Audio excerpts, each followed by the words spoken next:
اس programme کے اخراجات جو اسمر منسٹریز کے دوست اور پارٹنرز ادا کرتے ہیں۔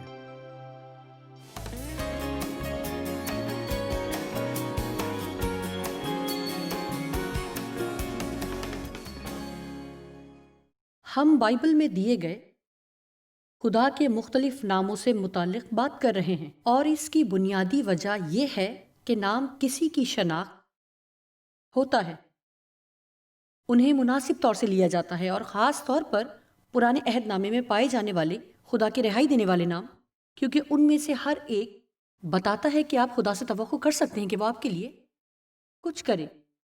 اور ہم نے یہوہ سے آغاز کیا، جس کے لفظی معنی ہیں میں ہوں۔ یہ اب بھی میرا پسندیدہ ہے، مجھے یہ خیال بھی پسند ہے کہ خدا کون ہے۔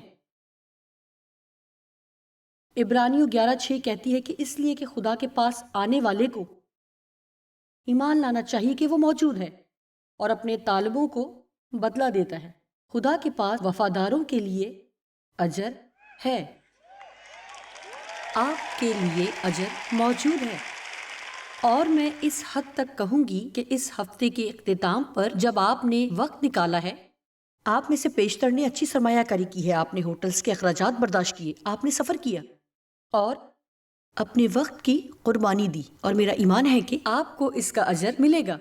جب ہم درست انتخاب کرتے ہیں تو ہمیں زندگی میں ہمیشہ اس کا اجر ملتا ہے۔ درست انتخاب کرنے سے خدا ہمارا مقروض نہیں ہو جاتا، لیکن وہ اپنے فرزندوں کو برکت دے کر خوش ہوتا ہے۔ لہٰذا میں لوگوں سے ہمیشہ کہتی ہوں کہ اجرت کا دن آنے والا ہے۔ آمین۔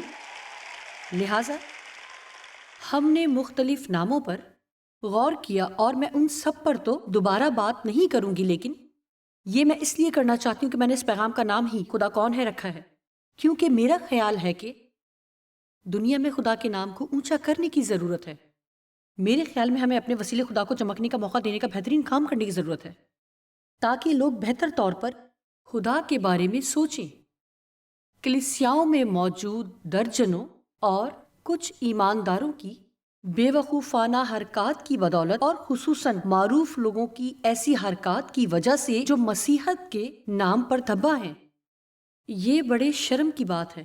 لیکن اس وجہ سے دنیا اب خدا کی توہین کرتی، اور میں اس کے نام کو اونچا کرنے کی کوشش میں مصروف ہوں، اور مجھے آپ کی مدد درکار ہے۔ آمین۔ اور ظاہر ہے کہ بہت سے دوسرے لوگ بھی دنیا میں یہی کام کر رہے ہیں۔ خدا کون ہے؟ جی ہاں، وہ سب الہوں میں شاہ عظیم ہے، وہ سب سے بلند اور حیرت انگیز اور سب سے باکمال ہے۔ میرا مطلب ہے خدا سب کچھ ہے، اور وہ سب ہے جس کی آپ توقع اور چاہ کرتے ہیں کر سکتا ہے۔ اور میرا تنازع یہ ہے کہ کوئی بھی جو حقیقت میں خدا کو جانتا ہے، دنیا میں کوئی بھی شخص جو با ایمان نہیں، یا جو دعویٰ کرتا ہے کہ وہ خدا پر ایمان نہیں رکھتا، اور وہ بھی جو خدا سے کوئی تعلق نہیں رکھتے، کوئی بھی جو در حقیقت خدا کو جانتا ہے، ممکن ہی نہیں کہ وہ خدا سے رشتہ قائم نہ کرے۔ بس گفتگو ختم، کیونکہ ہم اسی میں جیتے اور چلتے پھرتے اور موجود ہیں۔ خدا میرے لیے کوئی ثانوی چیز نہیں، بلکہ وہ میری زندگی کی شیرگ ہے۔ وہ صرف کچھ نہیں بلکہ سب کچھ ہے۔ میں جانتی ہوں کہ آپ میں سے بہت سے ایسا ہی سمجھتے ہیں۔ ہم ان ناموں میں سے اکثر پر بات کر چکے ہیں۔ اس ہفتے کے پیغام ریکارڈ ہیں، اگر آپ موجود نہیں تھے تو انہیں حاصل کر سکتے ہیں۔ اور آج میں باقی 3 نجات بخش ناموں پر بات کروں گی، اور ان میں سے گزرتے ہوئے ہم یسوع نام کے بارے میں کچھ باتوں پر اختتام کریں گے۔ دلچسپ بات یہ ہے کہ دیگر وہ تمام نجات بخش نام جو یہ بتاتے ہیں کہ خدا کون ہے، ہم نئے عہد نامے کے ایمانداروں کے لیے ایک ہی جگہ اکٹھے جمع ہو کر ایک ہی نام میں پورے ہوتے ہیں، جو سب ناموں سے اعلیٰ ہے، یعنی یسوع۔ آپ جانتے ہیں کہ میرے لیے یہ دلچسپ بات ہے، میں آپ کے بارے میں نہیں جانتی، اور جب میں اس نام کو پکارتی ہوں اور سوچتی ہوں کہ میں کیا کہہ رہی ہوں، تو محسوس کر سکتی ہوں کہ کس طرح فضا تبدیل ہونے لگتی ہے۔ یسوع کے نام میں قدرت اور قوت ہے۔ آئیے سب کہیں یسوع مسیح۔ ایک اور بار یسوع مسیح۔ ایک مرتبہ پھر یسوع مسیح۔ واہ!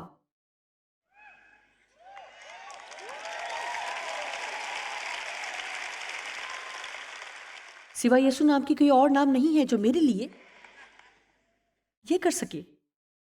لہٰذا آج ہم جس نام پر بات کریں گے وہ ہے یہوہ نسی، جس کا مطلب ہے کہ خدا ہمارا جھنڈا ہے، اور بنیادی طور پر اس کا مطلب یہ ہے کہ وہ ہماری فتح ہے، یا وہ ہمیں فتح عطا کرتا ہے، اور ہم واقعی خدا سے توقع کر سکتے ہیں۔ توقع کا مطلب یہ نہیں کہ انتظار کریں اور دیکھیں، بلکہ توقع کر سکتے ہیں کہ خدا ہمیں گناہ پر، ان عادتوں پر جن کے ہم عادی ہیں، ہر طرح کے بندھنوں پر، زخم خوردہ ماضی پر، دشمن پر فتح دے گا۔ وہ اپنے لوگوں کو فتح بخشنے میں مصروف عمل ہیں۔ آپ سر ہیں نہ کہ دم، آپ اوپر ہیں نہ کہ نیچے۔ دانیل 11:32۔ لیکن اپنے خدا کو پہچاننے والے طاقت پا کر خود کو مضبوط کر کے نمایاں کامیابی حاصل کریں گے۔ مجھے یہ پسند ہے۔ اگر آپ خدا کو پہچانتے ہیں، صرف اس لیے نہیں کہ آپ گرجا جاتے ہیں، یہ اچھی بات ہے، اور میں اس کی حمایت کرتی ہوں کہ ہر ایک کو باقاعدگی سے اپنے علاقے کے گرجا جانا چاہیے، جہاں آپ سیکھ سکتے، بڑھ سکتے اور جواب دہ ہو سکتے ہیں۔ لیکن یہ وہ ہیں جو اپنے خدا کو جانتے ہیں۔ میں کئی سال گرجا جاتی رہی لیکن خدا سے ناواقف تھی۔ کیا کوئی ہے جو میرے ساتھ متفق ہو کہ آپ لمبے عرصے تک گرجا جا سکتے ہیں لیکن خدا کو نہیں جانتے؟ آپ عقائد سیکھ سکتے ہیں، آپ چرچ کے اصولوں سے واقف ہو سکتے ہیں، آپ مذہبی رسومات کو جان سکتے ہیں، لیکن اس کا ہرگز مطلب نہیں کہ ہم خدا کو بھی جانتے ہیں۔ اور بہت افسوس، دل دکھانے کی حد تک افسوس، کہ جس طرح مذہب خدا کو پیش کرتا ہے وہ حقیقت میں خدا کی ذات سے کوسوں دور ہے۔ بہت دفعہ یوں لگتا ہے کہ جیسے کوئی ہمیں مذہب کے نشے میں چور کر دیتا ہے، اور ہم جیسے سب کچھ ہمارے لیے بہت گہرا، سنجیدہ، اداس اور کڑوا ہوتا ہے، اور آپ کسی بھی چیز سے لطف اندوز نہیں ہو سکتے۔ سب کچھ صرف اس بارے میں ہوتا ہے کہ آپ یہ نہیں کر سکتے، آپ وہ نہیں کر سکتے، یا آپ اور کچھ بھی نہیں کر سکتے۔ ان چیزوں کے بارے میں کیا کہتے ہیں جو ہم کر سکتے ہیں؟ بائبل کہتی ہے کہ یسوع اس لیے آیا کہ ہم اپنی زندگی سے لطف اندوز ہوں اور کثرت سے ہوں، کہ یہ کناروں سے بہنے لگے، اور جن چیزوں سے خدا ہمیں منع کرتا ہے یہ وہی چیزیں ہیں جو ویسے ہی ہمیں موت کے حوالے کرتی ہیں۔ وہ چاہتا ہے کہ باقی تمام سے ہم لطف اندوز ہوں۔ مسیحی ہونے کا مطلب نہیں کہ آپ خوش نہیں ہو سکتے، مطلب اپنی پوری زندگی میں جتنی تفریح آپ نے کی ہوگی اس سے بڑھ کر خوش ہو سکتے ہیں، کیونکہ آپ ان چیزوں سے بھی لطف اندوز ہو سکتے ہیں جس سے دوسرے حص نہیں اٹھاتے۔ میرا مطلب ہے کہ میں آپ سے سچ کہہ رہی ہوں، مزید خوش ہوں۔ جی، خود پر غالب آئیں۔ دیکھیں، مذہب جکڑتا ہے، لیکن یسوع نے کہا، اے محنت اٹھانے والوں اور بوجھ سے دبے ہوئے لوگوں، سب میرے پاس آؤ، میں تم کو آرام دوں گا، تمہاری جان کو آزاد، بحال اور تازگی بخشوں گا۔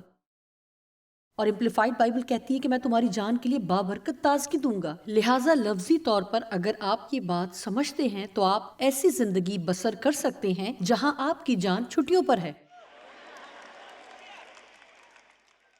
خدا کا شکر ہے کہ اس میں ہمیں انتظار نہیں کرنا پڑتا کہ لطف اندوز ہونے کے لیے سیر پر جائیں۔ آپ اپنی زندگی کے ہر دن سے لطف اٹھا سکتے ہیں۔ آمین۔ آپ میں سے کچھ سوچ رہے ہوں گے، او خدا یہاں تو بہت اچھا ہے لیکن مجھے گھر جانا برا لگتا ہے۔ لیکن آپ پہلے ہی خود کو تیار کر رہے ہیں کہ دروازے پر پہنچتے ہی دورہ پڑ جائے۔ اس گھر میں کاٹ کباڑ پڑا ہوا ہے، میں نے کیا کہا تھا، اور پھر لوگ سوچتے ہیں۔ خیر، آپ کے گھر آنے سے کیا فرق پڑتا ہے؟ اس سے اچھا ہے کہ آپ واپس چلے جائیں۔ گھر جانے سے گھبرائیے نہیں، زندگی میں کسی بھی بات سے نہ ڈریں، کیونکہ یہوہ نسی جو آپ کو فتح بخشتا ہے آپ کے ساتھ ہے۔ آپ اپنی زندگی میں فتح مند ہوں گے۔ میرا مطلب ہے اگر گندے برتنوں سے بھرا سنک آپ کو مایوسی میں دھکیلتا ہے تو پھر باقی چیزوں میں کیا امید ہے؟ جی ہاں، شاید آپ نے مجھے نہیں سنا۔ میں نے کہا کہ اگر گندے برتنوں سے بھرا سنک آپ کو مایوس کرتا ہے،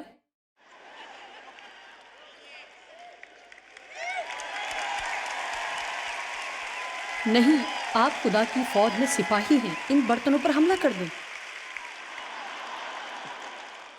اس الماری پر حملہ کر دیں جسے صفائی کی ضرورت ہے، جن کاموں کو کرنے کی ضرورت ہے وہ کریں۔ در حقیقت آپ جان بوجھ کر مشکل کام پہلے کیوں نہیں کرتے اور انہیں اپنے رستے سے ہٹا دیتے؟ آئیے ہر چیز کے بارے میں رونا اور شکایت کرنا بند کر دیں۔ وہ جو اپنے خدا کو پہچانتے ہیں زور آور ہوں گے اور زبردست کامیابی حاصل کریں گے۔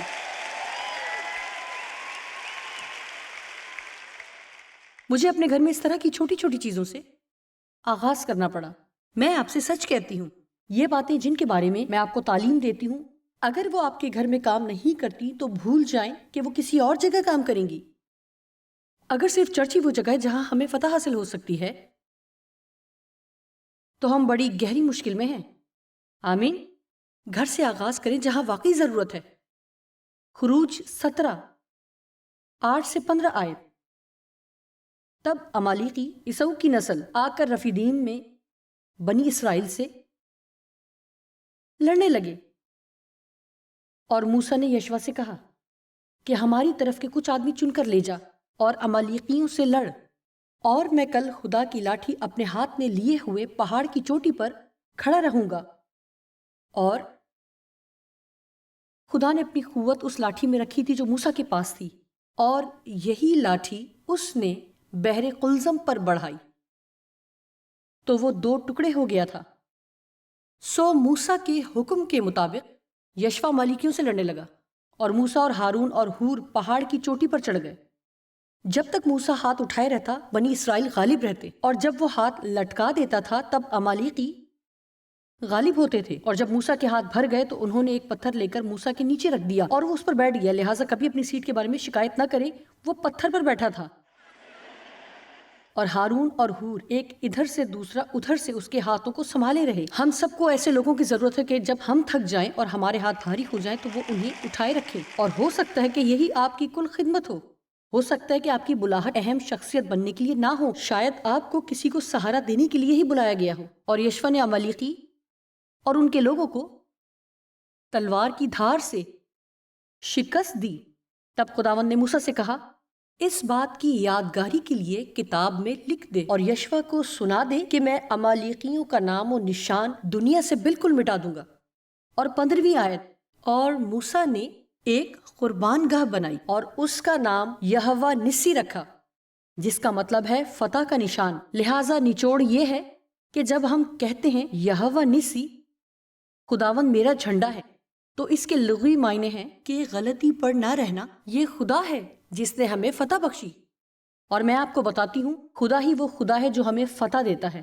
اور آپ جیسے بھی حالات میں ہوں، آپ کو ان سے خوفزدہ ہونے کی ضرورت نہیں ہے، اور آپ کو خداوند اپنے خدا کو جاننے کی ضرورت ہے، اور یہ کہ جو کچھ آپ کو کرنے کی ضرورت ہے وہ کرے، اور یہ کہ چاہے اس میں کتنا بھی وقت لگے، کیونکہ کوئی بھی نہیں جانتا، لیکن جنگ پہلے ہی جیتی جا چکی ہے، اور جب یہ ختم ہوگی تو فتح مند آپ ہی ہوں گے۔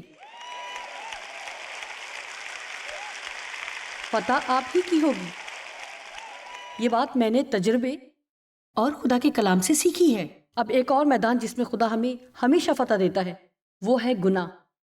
لیکن میں چاہتی ہوں کہ جو کچھ ہم نے خروج میں پڑھا اسے یاد رکھیں۔ یہ ایک خاص نقطہ ہے جسے آج صبح میں آپ کے سامنے پیش کرنا چاہتی ہوں۔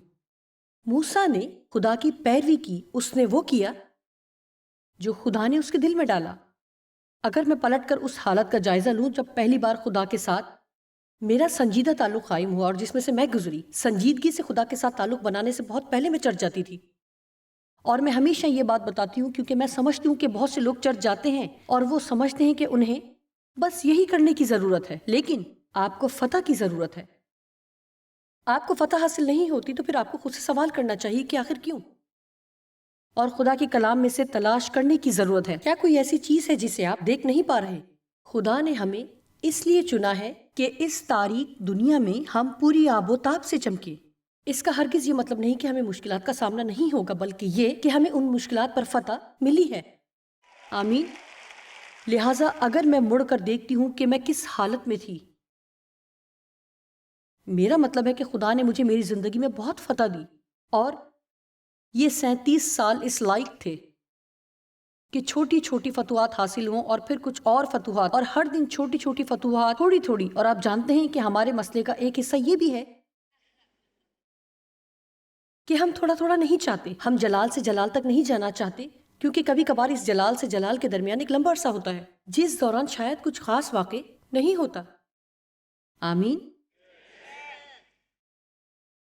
لیکن جب میں مڑ کر دیکھتی ہوں تو کہہ سکتی ہوں کہ یہ صرف اس لیے نہیں تھا کہ میں خدا سے محبت کرتی تھی، صرف اس لیے کہ میں کلام کا مطالعہ کرتی تھی۔ میں سب کچھ خدا سے منسوب کرتی ہوں اور جلال صرف خدا ہی کو دیتی ہوں، لیکن میں آپ کو بتاتی ہوں کہ آپ اور خدا حصے دار ہیں۔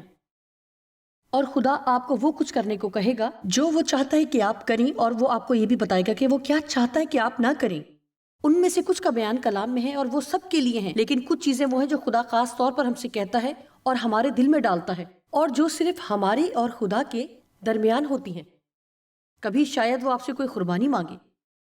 ایک وقت تھا جب کسی چیز کے لیے جو میں چاہتی تھی، میں نے کافی سارے پیسے جمع کر رکھے تھے، اور میرا مطلب ہے کہ ہم باقاعدگی سے دینے والے تھے، ہم کنجوس لوگ نہیں تھے، لیکن خدا نے مجھے کہا کہ جو سب میں نے جمع کیا ہے سب دے دوں۔ میں نے پوری کوشش کی کہ بچ سکوں۔ آپ جانتے ہیں کہ بہترین چیز یہی ہے کہ خدا کی مانے جب آپ کو لگے کہ وہ آپ سے کچھ کرنے کو کہہ رہا ہے۔ اب سنیں کہ میں کیا کہنے والی ہوں۔ خدا کبھی بھی آپ سے کچھ نہیں چھیننا چاہتا۔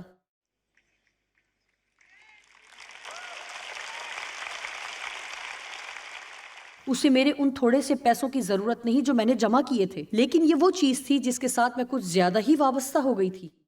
اور بعض اوقات خدا کوئی چیز ہم سے اس لیے مانگتا ہے کیونکہ وہ ہمیں اس طرح کی وابستگی سے الگ کرنا چاہتا ہے۔ اور جب ہم کہتے ہیں کہ خدا تیرا درجہ پہلا ہے اور تو ہی سب کچھ ہے، تو بعض اوقات وہ اسے ثابت کرنے کو کہتا ہے۔ اور میں آپ کو ضمانت دے سکتی ہوں کہ آپ میں سے کچھ ان چیزوں کو پکڑے ہوئے ہیں جن سے چھٹکارا پانے کو خدا نے بہت پہلے کہا تھا۔ آپ ابھی بھی ان رشتوں دوستوں کے ساتھ منسلک ہیں جو خدا کے ساتھ چلنے میں آپ کو تکلیف دیتے ہیں، اور آپ اندر سے جانتے ہیں کہ یہ آپ کے لیے صحت مند چیز نہیں ہے، لیکن تھوڑی دیر کے لیے تنہا ہونے کی بجائے آپ اس غیر محفوظ رشتے کو قائم رکھتے ہیں۔ ہو سکتا ہے کہ خدا کا انتظار کرتے ہوئے کہ وہ آپ کو درست رشتے عطا کرے گا کچھ وقت اکیلے رہنا پڑے گا۔ لہٰذا میں آپ کو بتاتی ہوں کہ ان تھوڑے تھوڑے اور جلال سے جلال تک کے ساتھ ساتھ بہت سی فرما برداری اور وہ چھوٹی چھوٹی چیزیں تھیں جو خدا مجھے کرنے کو کہتا رہا، اور کچھ تو وہ چیزیں تھیں جن کا میرے نزدیک کوئی مطلب نہ تھا، اور کچھ وہ چیزیں تھیں جو مجھے سمجھ نہیں آتی تھی، اور مجھے محسوس ہو رہا ہے مجھے آج یہ نقطہ بتانے کی ضرورت ہے کہ جب آپ نئے سرے سے پیدا ہوتے ہیں، آپ مکمل تاریکی میں تھے، اب آپ باہر نکل کر نئے سرے سے پیدا ہوئے۔ پہلی چیز جو پہچاننا شروع کریں گے وہ یہ ہے کہ کسی نے میرے لیے مہیا کیا ہے، اور وہ ہے یسوع، اور ایک شاندار جگہ ہے جہاں ایک میراث ہے، جہاں راست بازی اور اطمینان اور خوشی ہے، جہاں میری سب ضرورتیں پوری ہوں گی۔ اور کیا ہی کمال کی بات ہوگی، میں ان تمام بندھنوں سے آزاد ہوں گی۔ آپ اسے جیسے دیکھ تو سکتے ہیں، لیکن آپ کے درمیان ایک جنگل ہے۔ یہ جنگل ہماری زندگیوں کا بگاڑ ہے جسے سیدھا کرنے کی ضرورت ہے، اور ہمارے پاس اس جنگل کو پار کرنے کا نقشہ ہے، اور وہ ہے خدا کا کلام۔ یہ ہمارا نقشہ ہے، اور اگر ہم ایک وقت میں ایک قدم اٹھائیں، ایک وقت میں ایک چیز، ایک وقت میں ایک قدم، دوسرے وقت میں دوسری چیز، دوسرے وقت میں دوسرا قدم، تو میں آپ کو ایک بات بتاتی ہوں، جلدی میں رہنے کی اپنی عادت چھوڑیں اور آج فیصلہ کریں کہ آپ لمبے عرصے سے مشکل میں ہیں۔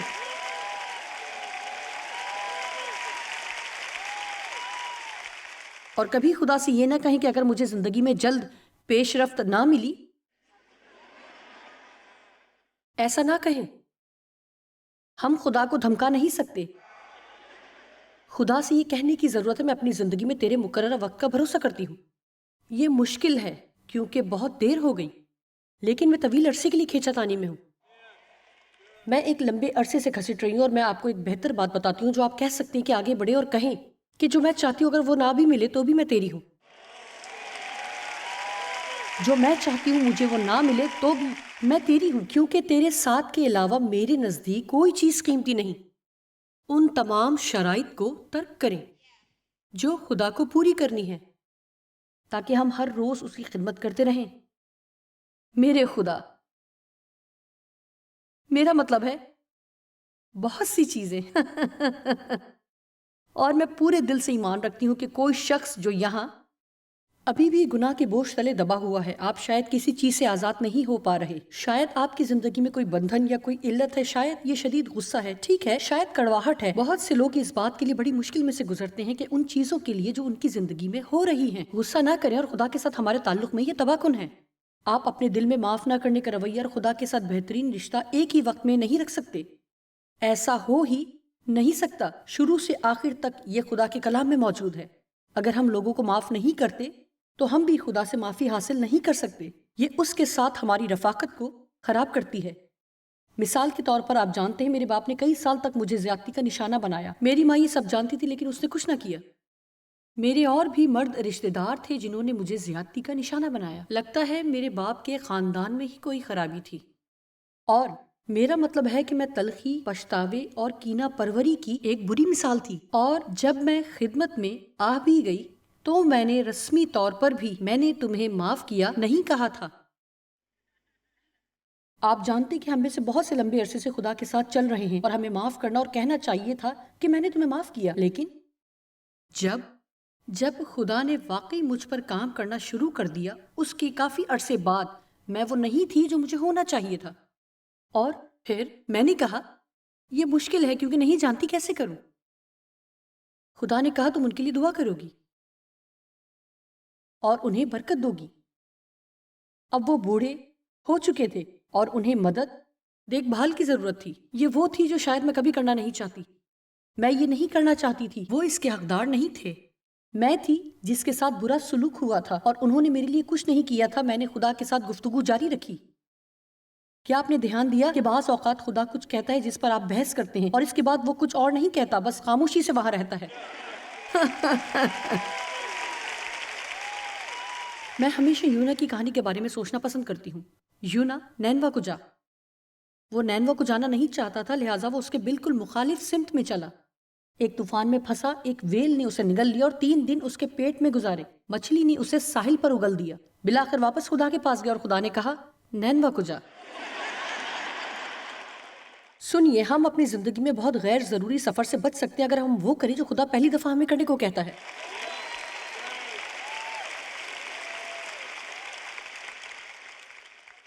خدارا یہ بات سمجھیں کہ فرما برداری اہم ہے۔ جی ہاں، یہاں فضل ہے اور گناہوں کی معافی ہے اور رحم ہے، اور اس سے قطع نظر کہ آپ کیا کرتے ہیں خدا آپ سے محبت کرنا نہیں چھوڑے گا، اور شاید پھر بھی آپ آسمان پر جائیں۔ یہ ہماری فرما برداری نہیں جو ہمیں آسمان پر لے جاتی ہے، یہ یسوع مسیح پر ہمارا ایمان ہے۔ لیکن میں آپ کو بتاتی ہوں کہ میں کیا سوچتی ہوں۔ ہمیں اپنی حدود سے باہر نکلنا بند کرنا ہوگا اور ہمیں خدا کے ساتھ گہری اور حقیقی تابعداری میں چلنے کی ضرورت ہے۔ اور آج صبح میں آپ کو بتاؤں گی کہ پاک روح کو اجازت دیں کہ آپ کی تقدیس کرے، کیونکہ وہ ہمارا یہوہ میقود یشکم ہے، خدا جو ہماری تقدیس کرتا ہے۔ اور اس کا مطلب اس پاکیزگی کو لینا ہے جو اس کے فضل اور رحم کی بدولت پہلے ہی ہمارے اندر موجود ہے، اور اسے اپنی زندگی میں استعمال کرنا ہے۔ اگر ہمارے پاس پاکیزہ ذہن اور پاکیزہ منہ ہوں تو کیا ہو؟ اگر ہمارے پاکیزہ رشتے ہوں تو کیا ہوگا؟ دیکھیے، آج کلیسیا میں بہت سا سمجھوتا ہے۔ بہت سے لوگ اپنا ایک پاؤں دنیا اور دوسرا بادشاہت میں رکھے ہوئے ہیں۔ وہ بھی کرنا چاہتے ہیں جو دنیا کرتی ہے اور سوچتے ہیں کہ وہ اب بھی آسمان پر جائیں گے، اور یہ کام نہیں کر رہا۔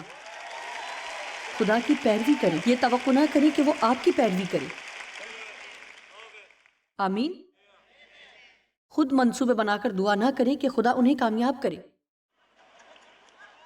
دعا کریں، دیکھیں خدا کیا کہتا ہے اور پھر منصوبہ بنائیں۔ آمین۔ 2 کرنتھیوں 2:14 3 حوالے ہیں۔ مگر خدا کا شکر ہے جو مسیح میں ہم کو ہمیشہ اسیروں کی طرح گشت کراتا ہے، فتح میں حاصل کی گئی فتح کی نشانی کی طرح پیش کرتا ہے، اور اپنے علم کی خوشبو ہمارے وسیلہ سے ہر جگہ پھیلاتا ہے۔ وہ ہمیں ہر جگہ ہر طرح سے فتح دلاتا ہے۔ آمین۔ آمین۔ اور صرف صبح ہی نہیں بلکہ سارا دن۔ رحم، 1 کرنتھیوں 15:56